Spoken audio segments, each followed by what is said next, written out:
একজন পীর সাহেব যদি ভণ্ড হয় তাইলে এই পীর সাহেবের যত মুরিদ এটি অটোমেটিক বন্ধ হয়ে যাবে। কারণ হাতে চিন্তা করবো পীর সাহেবের নামাজ পড়ে না, আমি হুদুদি পড়ি কি বিপদ পড়ি কেন? হাতে জীবনেও নামাজ আর পীর সাহেবের নামাজ পড়ে, এরপরেও তো সব মুরিদে নামাজ পড়ে না। আর পীর সাহেবের নামাজ না পড়লে হাতে তো লাইসেন্স লইয়া লিখিত যে হুজুরের নামাজ লাগে না, আমি তো পড়লে নাই। আর বাংলাদেশে অনেক ভণ্ড বেশারা এরকম পীর সাহেবও বার হইছে, মুরিদ হইয়া সারলে কয় নামাজ লাগে না। আছেন এইরকম মুরিদ হইয়া সারলে পীর সাহেবে কইয়া দিছে নামাজ লাগে না। হুজুর এই নামাজ লাগে না তো কেমনে কিতা করেন? কারণ ব্যাক কর আহল ফতান নাই, মুরিদ হইতে হইছে। নামাজ যদি তুই ফরনে লাগে তোর আমার কাছে আইসো কীর্তি।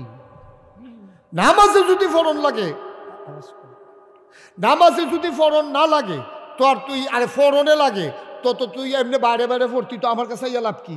কত হুজুর আপনার কাছে আইসি তো রাস্তাঘাট চিনলে লেগা আও না, গরম গরম। এটা হুজুর এটা একটু সহজ সরল না, তার একটু ইয়া বানাই দেন। আমিন কন, আপনি একটু বুঝাই কোন আওয়াজ যেন না করে। মার হাবা বলেন। আহা জুড়ে কনা দো। অনেক পীর সাহেব আছে এরকম মুরিদ করাই, সেটা মুরিদরে কইয়া দিছে নামাজ রোজা ইবাদত বন্দি লাগে না, বেড়াই বেরিয়ায় তখন পীর সাহেবের কাছে মুরিদ হইয়া আর নামাজ রোজার খবর নাই। এরকম আসেনিও কতক্ষণ আসেনি? আছে, নামাজ লাগে না, রোজা লাগে না। আবার আরেকটা আছে মিলে ভিতরে ভিতরে মিলে কি নামাজ ভিতরে ভিতরে না দেখাইয়া গুফনে নাউজুবিল্লাহ কর। এখন নামাজ যে লাগে না, এখন মুরিদ তো মুরিদ এসে জিজ্ঞেস হুজুর আমি এখন কিতা করতাম? কারে বেহতারে না, কিতা করবি তুই? আমার কাছে মুরিদ হইছ, যা চিন্তা তো সব আমারে। কত আমি কিচ্ছু করন লাগতো না। কয় তোর যখন এত কিছু করতে মন দেয়, কয় উড়ুসো বয়স দিয়া লাইস। উড়ুস কথা কয় না কেন, লোকটি বুঝলাম না কিছু।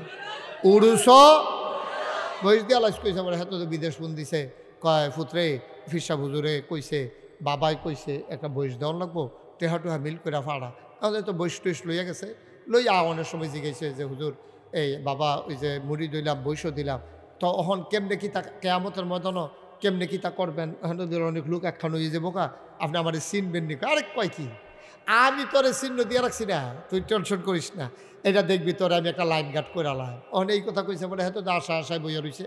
তার বউয়ে আবার খুব চালাক, তার বউটা আবার চালাক।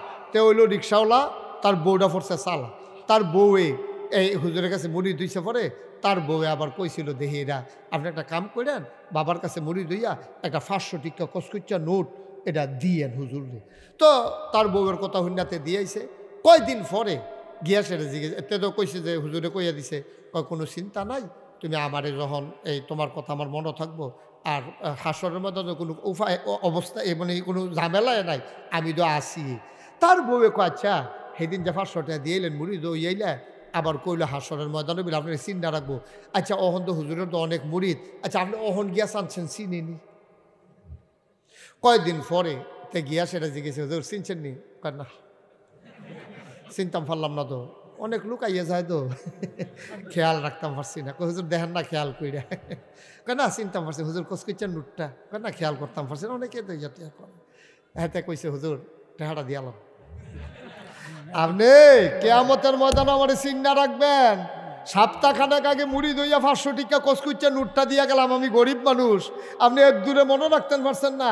হাসরের ময়দানে যে কুদ্দুর মনে করেন আমার বুঝ হয়েছে, টেহা দিলাম না, আমার টেহা দিলাম না, লাগতো না, আমার লাগতো না, আমারটা আমি বুঝ করে হাসরের ময়দানও যায় সহ্য করতাম, ফলে যায় না হইলে না যায় গিয়ে কেন, হ্যাঁ টেহা দিয়ালাম। আব্বা এই তো দুনিয়া। আমরা ইমানদার, এখন আমরা মুসলিম হওয়া দরকার।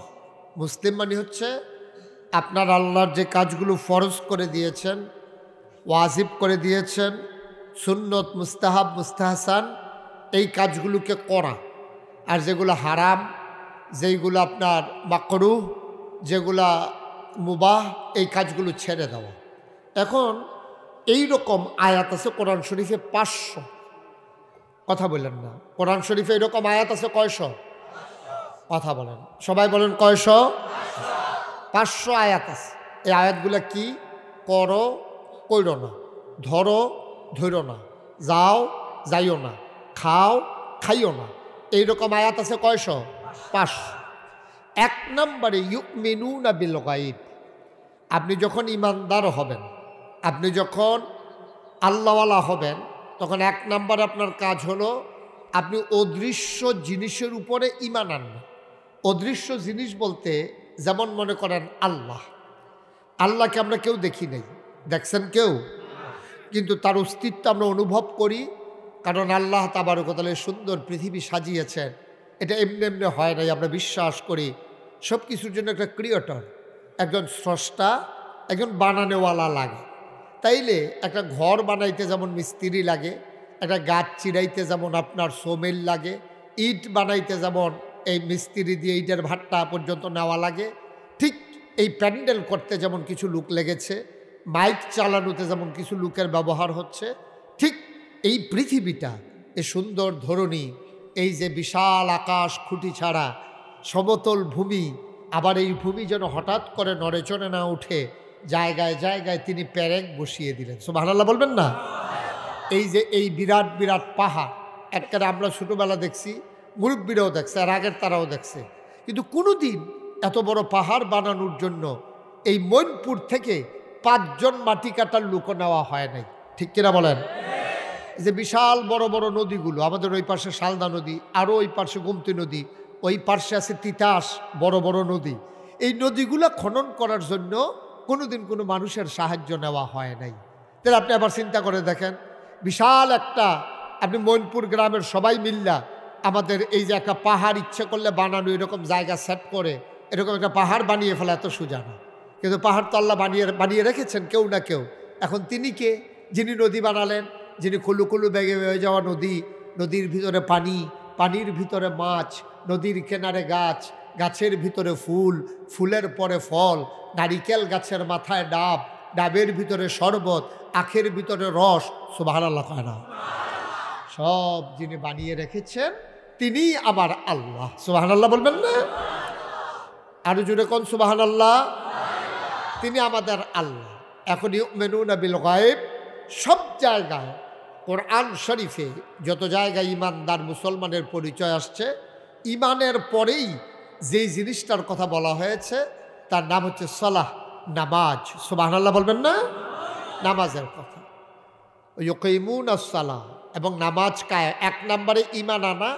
ইমান আনার পরে সর্বপ্রথম কাজ হলো আপনার নামাজ কায়েম করা, নামাজ আদায় করা। আমরা যে নামাজ পড়ি, আপনি যখন মসজিদেতে বাড়িয়েছেন টুফি মাথার দিয়া, অনেকে দেখে জিগা কেউ কইতাইলে এইমাত্র ওই নামাজটা পড়াইলে, কিন্তু নামাজ কিন্তু পড়ার জন্য পাঠানো হয় না। ইউকিমুনাস সালাহ, নামাজ কায়েম করার জন্য নামাজ দেওয়া হয়েছে। সুবহানাল্লাহ বলবেন না?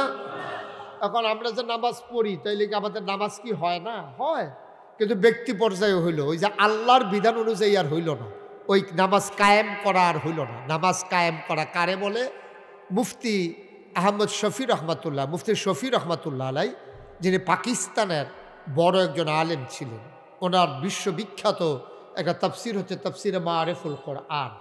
এই মারিফুল কোরআন তাফসিরের ভিতরে ইউকিমুনাস সালাহ, নামাজ কায়েম করার ব্যাখ্যায় তিনি বলেছেন, নামাজ কায়েম করা মানে হচ্ছে দুইটা ব্যাখ্যা তিনি দিয়েছেন। খুব খেয়াল করে শুনবেন আমার মায়েরা বোনেরা, ওনারাও আপনারা শুনেন। আপনারা যেভাবে নামাজ পড়েন, এই অনেকগুলো নামাজ হয়ও না, পড়ে আর কি, মানুষও পড়ে, আমিও পড়ি, ওই তারাও পড়ে, হেবিডিও পড়ে। ওই যে এক বেডি গিয়াছিরা কান্দতে আছে, তো শিখেছি কি তাগো কান্দো কেড়ে, কয় এবিডি দি কান্দে, এলে গিয়ে ভিডিও কান্দে। কে রে কান্দে এবিডি নিজেও জানে না, হেবিডি কান্দে দেখে এবিডিও কান্দে। তা আমরা তারাও যে নামাজ পড়ে, তো হুজুরে গেছে শুক্রবার, হগলে যায়, আমি না যাই কেমনে, এলেগা গেছে আর কি। নামাজ কি রে পড়ে, কেমনে পড়া লাগবে, এগুলো অনেকে আমাদের দেশের মানুষ জানেও না। আল্লাহ যেন মাফ করে, সবাই কোনা আমিন।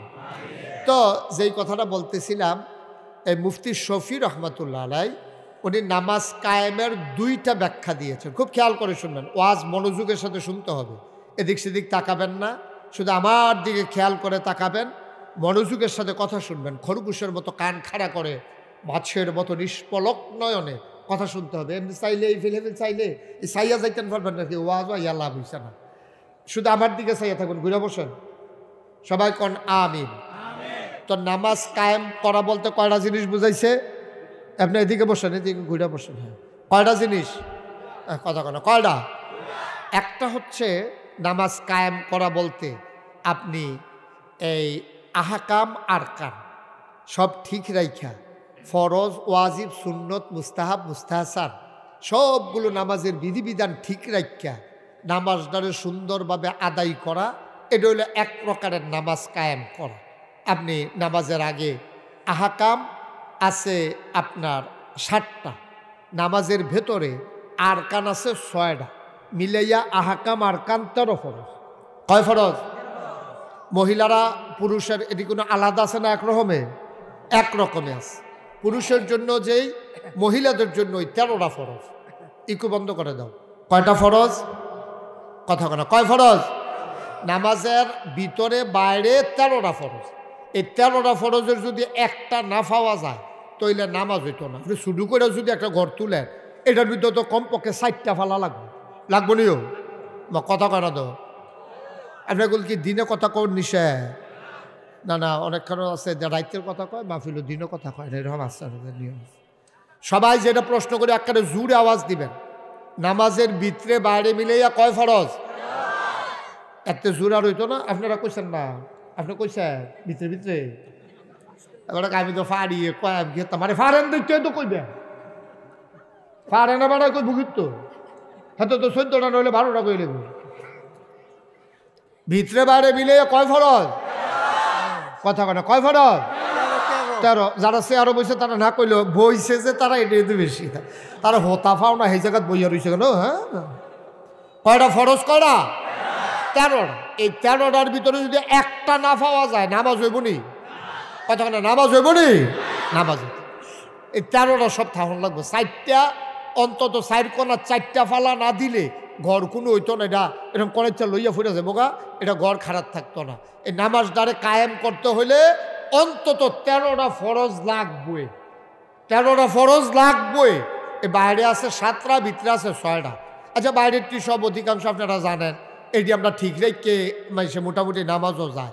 যেমন এই বাইরের ভিতরে হইলো আপনার শরীর পাক, তারপরে জায়গা পাক, মানে যেই জায়গাত নামাজ পড়বে জায়গাটা পাক হওয়ার লাগবো। শরীর পাক, শরীর পাক বলতে অজুর কাম লাগলে অজু, গুসলের কাম লাগলে গুসল, এই দুইটা আপনার ঠিক রাখুন লাগবে। অজু গুসল যেটা লাগে আপনি এটা কামও লাগান লাগবে। অজুর জায়গাত অজু, গুসলের জায়গাত গুসল। আর শীতকাল দেখা আপনি যদি মনে করেন থাক অজু দিয়ে সাইরালাই দুইটার একটা দিলেও তো সরব না, এটা জায়গা মতো কখনো কোনটা লাগবো এটি ঋষিহন কথা, এটি এখনো সব ফলাফলের সামনে কখনো যাইত না। এটি এখনো এটি বুঝ করার সময় লিয়া কই মার হাবা করে না। এখন এই যে গুসল যখন ফরজ হয়, আমরা দেশের অধিকাংশ মানুষের ফরজ গুসল আদায় হয় না।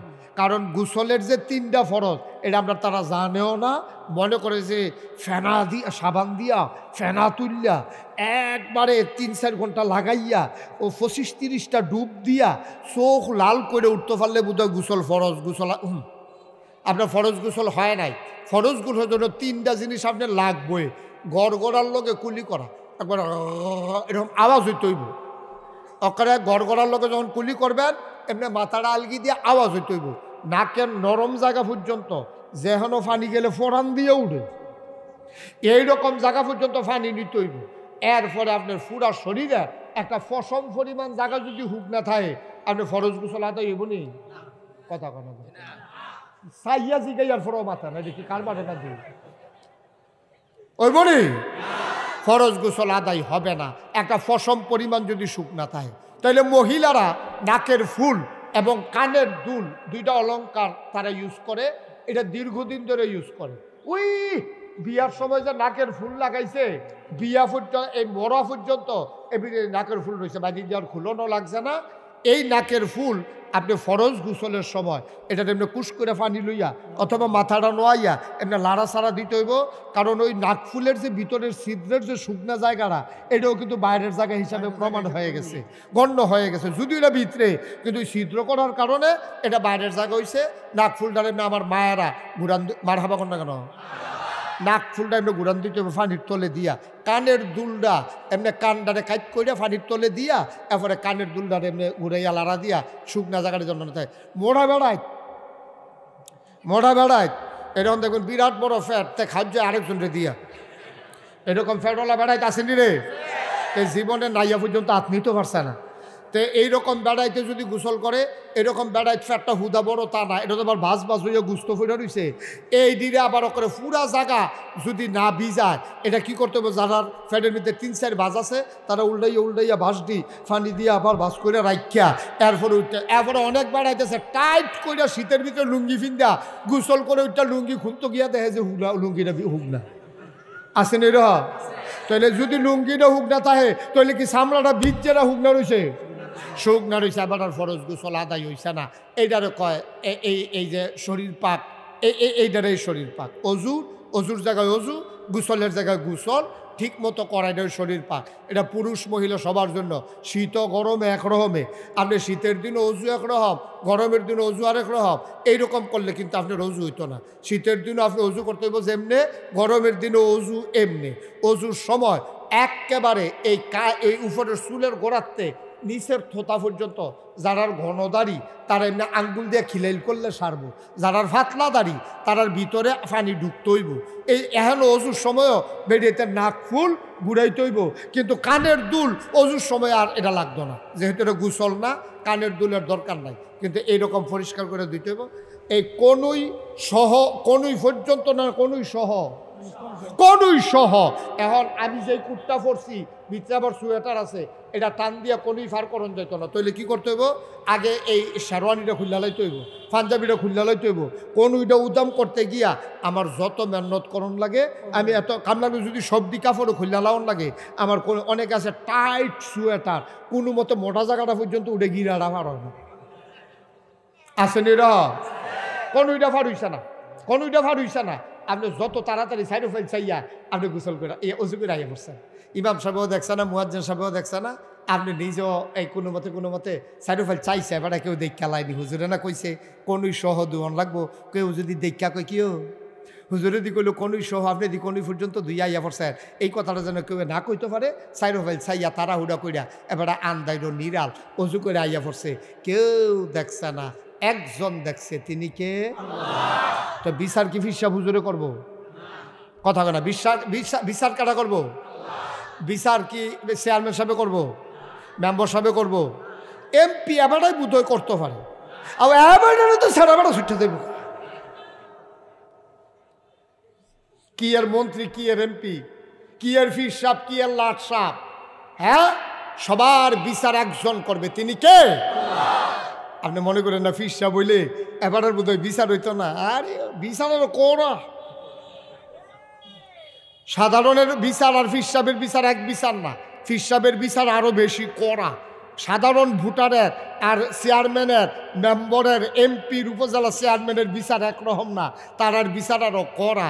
এর লেগে ইমাম আহমদ ইবনে হাম্বল রাস্তার মধ্যে দাঁড়িয়ে আটতে আছে পরে এটা কথা আছে, ঘটনাটা কার? ইমাম আহমদ ইবনে হাম্বল রাস্তা দিয়ে যখন হাঁটতে আছে, বৃষ্টি পড়তেছে টিপটিপ, রাস্তাটা ফিসলা, তো এবারে দেখে যে একটা সুইটটা ফলা ফিসলা রাস্তার মধ্যে লাফাইতে আছে। তো হুজুরে ডাক দেখে যায়, এই বাচ্চা ছেলে তুমি এমনি লাফালাফি করতেছো, ফইটা গেলে তো বাবা হাত ফাও ভাঙে যাবো গা। বাচ্চা ছেলে ফিরা কয়, হুজুর আমি হাত ভাঙলে, আমি ফাও ভাঙলে বেশি অসুবিধা নাই, এটা কোনো সমস্যা না, তবে আপনার সাবধানে আইতেন, আপনার যদি হাত ভাঙে, আপনার যদি পা ভাঙে, আপনি যদি পা পিছলে যান তাহলে গোটা জাতির পা পিছলে যাবে, ঠিক কিনা বলো? একজন ফির সাহেব যদি ভণ্ড হয় তাইলে এই ফির সাহেবের যত মুরিদ এটি অটোমেটিক বন্ধ হয়ে যাবে। কারণ হাতে চিন্তা করবো ফির সাহেবে নামাজ পড়ে না, আমি হুদুদি ফুড়ে কি বিপদ পড়ি কেন? হাতে জীবনেও নামাজ, আর ফির সাহেবে নামাজ পড়ে, এরপরেও তো সব মুরিদে নামাজ পড়ে না। আর ফির সাহেবে নামাজ না পড়লে হাতে তো লাইসেন্স লইয়া লিখিত যে হুজুরের নামাজ লাগে না, আমি তো পড়লে নাই। আর বাংলাদেশে অনেক ভণ্ড বেশারা এরকম ফির সাহেবও বার হইছে, মুরিদ হইয়া সারলে কয় নামাজ লাগে না। আসেন এইরকম মুড়ি দইয়া সারলে ফির সাহেবে কইয়া দিছে নামাজ লাগে না। হুজুর এই নামাজ লাগে না তো কেমনে কিতা করেন? কারণ আহল ফতান নাই, মুড়ি দইতে হইছে। নামাজ যদি তুই ফরনে লাগে তোর আমার কাছে আইসো কি? নামাজে যদি ফরন লাগে, নামাজে যদি ফরন না লাগে তো আর তুই আরে ফরনে লাগে তো তুই এমনি বাইরে পড়তি, তো আমার কাছে আইয়া লাভ কি? কত হুজুর আপনার কাছে আইসি তো রাস্তাঘাট চিনলে লেগা, আও না গরম এটা হুজুর এটা একটু সহজ সরল না, তার একটু ইয়া বানাই দেন। আমিন কন, আপনি একটু বুঝাই কোন আওয়াজ যেন না করে। মার হাবা বলেন। আহা জোরে কনা দো। অনেক ফিসাব আছে এরকম মুরিদ করাই, সেটা মুরিদরে কয়ে দিছে নামাজ রোজা ইবাদত বন্দি লাগে না, বেড়াই বেরিয়ায় তখন ফির সাহেবের কাছে মুরিদ হইয়া আর নামাজ রোজার খবর নাই, এরকম আসেনিও কতক্ষণ আসেনি। আছে নামাজ লাগে না, রোজা লাগে না। আবার আরেকটা আছে মিলে ভিতরে ভিতরে মিলে কি নামাজ চল ভিতরে ভিতরে না দেয় গোপনে নাউজুবিল্লাহ কর। এখন নামাজ যা লাগে না, এখন মুরিদ তো মুরিদ এসে জিজ্ঞেস হুজুর আমি এখন কিতা করতাম, কারে বেহতারে না কিতা করবি তুই আমার কাছে মুরিদ হইছ, যা চিন্তা তো সব আমারে কত, আমি কিচ্ছু করার লাগতো না। কয় তোর যখন এত কিছু করতে মন রায়, কয় উড়ুসো বয়স দিয়া লাইস উড়ুস, কথা কয় না কেন লোকটি বুঝলাম না কিছু, উড়ুস বয়স দিয়া লাইস কইছে। আমার হাতে তো বিদেশ ফোন দিছে, কয় ফুতরে ফিরসা হুজুরে কইছে, বাবাই কইছে একটা বয়স দেওয়ার লাগবো, টেহা টুহা মিল করে ফাড়া। তাহলে তো বয়স টইস লইয়া গেছে, লইয়া অনেক সময় জিজ্ঞেসে যে হুজুর এই বাবা ওই যে মুড়ি দিলাম বৈশ দিলাম, তো অহন কেমনে কি তা কেয়ামতের ময়দানও কেমনে কি তা করবেন, এখন অনেক লোক একখান হয়ে যাবো কা, আপনি আমার চিনবেন নি। আরেক কয় কি আমি তোরে চিহ্ন দিয়ে রাখছি না, তুই টেনশন করিস না, এটা দেখবি তোরে আমি একটা লাইন গার্ড করে আলাম। অন এই কথা কইছে বলে হয়তো আশা আশায় বইয়া রয়েছে। তার বউয়ে আবার খুব চালাক, তার বউটা আবার চালাক। তে হইল রিক্সাওয়ালা, তার বউটা পড়ছে চালাক। তার বউয়ে এই হুজুরের কাছে মুড়ি ধুইছে পরে, তার বউয়ে আবার কইছিল দেহিরা আপনি একটা কাম করেন, বাবার কাছে মুড়ি ধুইয়া একটা 500 টিকা কসকুচ্চা নোট এটা দিয়েন হুজুরে। তো তার বউয়ের কথা হুন্নাতে দিয়েছে।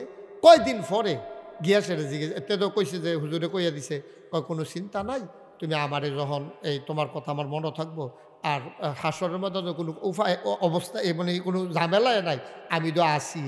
তার বউয়ে কয় আচ্ছা সেদিন যে 500 টাকা দিয়ে এলেন মুড়ি তো ইয়েইলা, আবার কইলো হাসরের ময়দানে বলে আপনার চিন্তা রাখবো। আচ্ছা অহন তো হুজুরের তো অনেক মুরিদ, আচ্ছা আপনি অহন গিয়া চানছেন চিনিনি। কয়দিন পরে তে গিয়া সেটা জিজ্ঞেস হুজুর চিনছেন নি, কয় না চিনতাম পারলাম না তো, অনেক লোক আইয়া যায় তো খেয়াল রাখতাম পারছি না। হুজুর দেখেন না খেয়াল কইরা, কয় না চিনতাম পারছি হুজুর কচকুচ্চার নুটটা, কয় না খেয়াল করতাম পারছি না, অনেকে তো ইয়া টিয়া করে। হ্যাঁ কইছে হুজুর টেহাটা দিয়ালাম, আপনি কেয়ামতের ময়দানে আমার চিন্তা রাখবেন। সপ্তাহখানেক আগে মুড়ি দইয়া 500 টিকা কচকুচ্চা নুটটা দিয়া গেলাম, আমি গরিব মানুষ, আপনি এক দূরে মনে রাখতে পারছেন না। হাসরের ময়দানে যে কুদ্দুর মনে করেন আমার বুঝ হয়েছে, টেহা দিলাম আমার টেহা দিলাম লাগতো না, আমার লাগতো না, আমারটা আমি বুঝ করে হাসরের ময়দানও যাই সহ্য করতাম, পারলে যাই নইলে না যাই গিয়ে কেন, হ্যাঁ টেহা দিয়ালাম। আব্বা এই তো দুনিয়া, এটাই তো দুনিয়া।